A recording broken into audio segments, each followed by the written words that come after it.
Ginpabutsag ni Pope Leo XIV sa audience ay mainit nga pagtamyaw sa mga nagtambong sang Jubilee of the World of Work kag nagpanawagan sang kolektibo nga panindugan agud makahatag sang trabaho kag masiguro nga mga kabataan malabot ang ilang mga handom. Suno pa sa Santo Papa ang trabaho dapat mangin isa sa rason sang paglaom kag kabuhi kag maghatag sang kaygayonan sa pagpakita sang abilidad kag kapasidad sa paghimo sa maayo nga mga butang.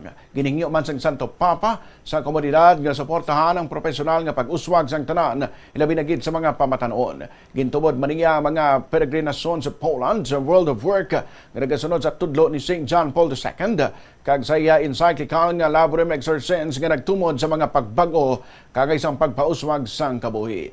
Ginpaatag sang Santo Papa nga responsibilidad sang simbahan ang pagtahod sa dignidad kag katungdanan sa mga nagatrabaho kag pagpanguna sa mga pagbago agud masiguro ang matudod nga pag-uswag sang mga tawo kag sang susunod. To create real employment opportunities that offer stability and dignity, ensuring, above all, that young people can realize their dreams and contribute to the common good. Finally, my thoughts go to young people, to the sick, and to newlyweds.